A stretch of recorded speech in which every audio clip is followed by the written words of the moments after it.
ആത്മവിശ്വാസത്തിൻ്റെ ഉയരം എന്ന തലക്കെട്ടോടെ ദീപിക ദിനപത്രത്തിൻ്റെ അവസാന പേജിൽ കഴിഞ്ഞ ദിവസം വന്ന വാർത്ത നമ്മിൽ പലരും വായിച്ചിട്ടുണ്ടാവും. ഗുജറാത്തിലെ കുഗ്രാമത്തിൽ ജനിച്ച ഗണേഷ് ബരയ്യ എന്ന വ്യക്തിയുടെ ആത്മവിശ്വാസത്തിൻ്റെയും ദൃഢനിശ്ചയത്തിൻ്റെയും കഥയാണിത്.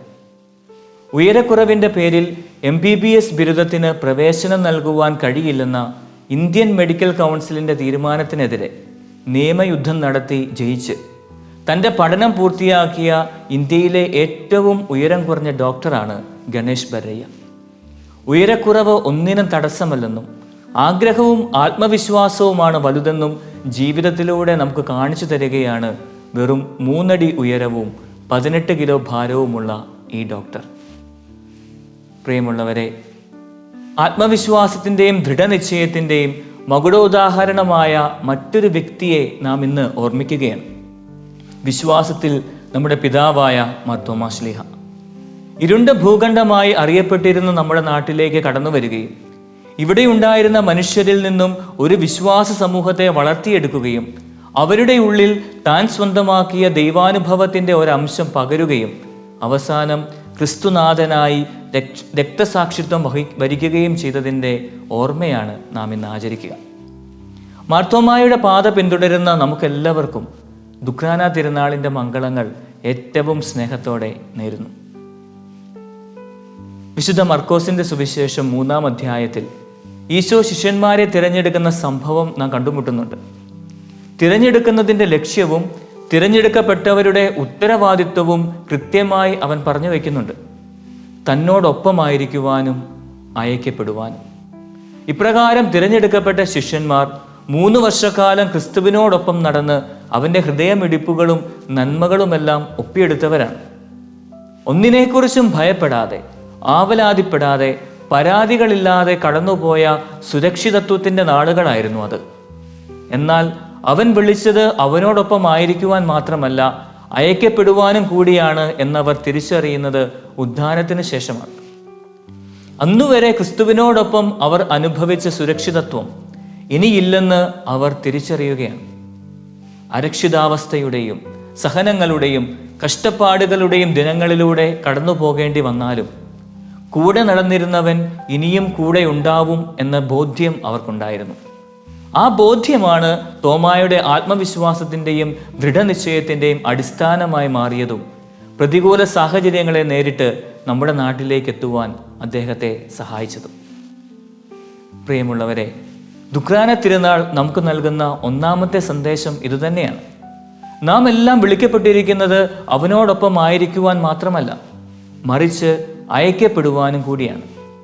ക്രിസ്തുവിനോട് ചേർന്നിരിക്കുവാനും അവനെ അനുഭവിക്കുവാനും വളരെയധികം ആഗ്രഹിക്കുന്നവരാണ് നാം എല്ലാം. എന്നാൽ അവൻ ആവശ്യപ്പെടുന്നത് ചെയ്യുവാനും കൽപ്പിച്ചതനുസരിച്ച് ജീവിക്കുവാനും നാം പരിശ്രമിക്കാറുണ്ടോ എന്ന് ചിന്തിക്കുന്നത് നല്ലതാണ്. ദേവാലയത്തിലും ദൈവകാര്യങ്ങളിലും പ്രാർത്ഥനാ മുറികളിലും മണിക്കൂറുകൾ ചിലവഴിക്കുന്ന നാം നമ്മുടെ ജീവിതം വഴി ചുറ്റുമുള്ള കുടുംബാംഗങ്ങൾക്ക്, അയൽവാസികൾക്ക്, കൂടെയുള്ളവർക്ക് ദൈവത്തെ പകർന്നു കൊടുക്കുന്നില്ലെങ്കിൽ നാം വെറും ഭക്തരായി അധപതിക്കുകയാണെന്ന് നമുക്ക് മറക്കാതിരിക്കാം. രണ്ടാമതായി, തോമസിൻ്റെ നിർബന്ധ ബുദ്ധിക്ക് മുന്നിൽ സ്വയം തോറ്റുകൊടുക്കുന്ന കർത്താവിനെയാണ് ഇന്നത്തെ വചനഭാഗം നമുക്ക് മുൻപിൽ അവതരിപ്പിക്കുന്നത്. കർത്താവിൻ്റെ അസാന്നിധ്യത്തിൽ തോമസ് പറഞ്ഞ അതേ വചനങ്ങൾ ആവർത്തിച്ചുകൊണ്ടാണ് ക്രിസ്തു വീണ്ടും അവർക്ക് പ്രത്യക്ഷപ്പെടുന്നത്.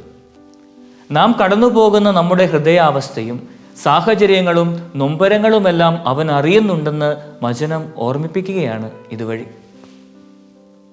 പ്രിയമുള്ളവരെ, തോമാ ശ്ലീഹായുടെയും നമ്മുടെയും ആവശ്യങ്ങൾ തിരിച്ചറിയുന്ന ദൈവം നമ്മോട് ആവശ്യപ്പെടുന്നതും ഇതുതന്നെയാണ്. നമ്മോട് സഹായം അഭ്യർത്ഥിക്കുന്നവരെ ഒരുപക്ഷെ നാം സഹായിച്ചേക്കാം. എന്നാൽ നമ്മുടെ സഹായം അർഹിക്കുന്നവർക്ക് അവർ ആവശ്യപ്പെടാതെ തന്നെ അത് ചെയ്തു കൊടുക്കുവാൻ നമുക്ക് സാധിക്കുമോ? അപരൻ്റെ ആവശ്യം തിരിച്ചറിഞ്ഞ് ആവശ്യങ്ങളിൽ അവരോടൊപ്പം ആയിരിക്കുവാൻ നമുക്കാവുന്നുണ്ടോ? വേദനിക്കുന്നവരെ ആശ്വസിപ്പിക്കുവാനും സ്വപ്നങ്ങൾ തകർന്നവരെ ചേർത്ത് നിർത്തുവാനും ഒറ്റയ്ക്കായവർക്ക് കൂട്ടാകാനും നമുക്ക് പരിശ്രമിക്കാം. മൂന്നാമതായി, തോമസിൻ്റെ പിടിവാശിക്ക് മുൻപിൽ കീഴടങ്ങുന്ന കർത്താവിനെ വചനം നമുക്ക് പരിചയപ്പെടുത്തി തരുന്നുണ്ട്. അവൻ്റെ കൈകളിൽ ആണികളുടെ പഴുതുകൾ ഞാൻ കാണുകയും അവയിൽ എൻ്റെ വിരൽ ഇടുകയും അവൻ്റെ പാർശ്വത്തിൽ എൻ്റെ കൈ വയ്ക്കുകയും ചെയ്തല്ലാതെ ഞാൻ വിശ്വസിക്കുകയില്ല എന്ന തോമായുടെ നിർബന്ധ ബുദ്ധിക്ക് മുൻപിൽ തോറ്റുകൊടുത്തുകൊണ്ട് സ്നേഹത്തിൻ്റെ മാതൃക നമുക്ക് കാണിച്ചു തരികയാണ് അവിടുന്ന്. പ്രിയപ്പെട്ടവരെ, അടിസ്ഥാനമില്ലാത്ത നമ്മുടെ ചില പിടിവാശികളാണ് പലപ്പോഴും ഭിന്നതയ്ക്കും കലഹത്തിനും കാരണമാകുന്നത്. എന്നാൽ ചില പിടിവാശികളുടെ മുൻപിൽ ഒരല്പം വിട്ടുകൊടുത്താൽ, തോറ്റുകൊടുത്താൽ ബന്ധങ്ങൾ നഷ്ടമാകാതെ അവയെ ദൃഢമാക്കാം എന്ന് ക്രിസ്തു ഈ വചനഭാഗത്തിലൂടെ നമ്മെ പഠിപ്പിക്കുകയാണ്. സ്നേഹമുള്ളവരെ, ക്രിസ്തുവിനോടൊപ്പം ആയിരിക്കുന്നവർ മാത്രമാകാതെ ഗുരുവിൽ നിന്നും സ്വീകരിച്ച നന്മകൾ പങ്കുവയ്ക്കുവാനും നമ്മുടെ സഹായം അർഹിക്കുന്നവർക്ക് അവർ ആവശ്യപ്പെടുന്നതിന് മുൻപ് തന്നെ അവ ചെയ്തു കൊടുക്കുവാനും നമ്മെയും കുടുംബത്തെയും സഭയെയും തകർക്കുന്ന ചില പിടിവാശികളെ സ്നേഹത്താൽ കീഴടക്കുവാനും ഈ ദുഃഖ്രാന തിരുനാളിൽ നമുക്ക് പരിശ്രമിക്കാം. തോമായെപ്പോലെ നമുക്കും ഏറ്റുപറയാം, എൻ്റെ കർത്താവേ, എൻ്റെ ദൈവമേ.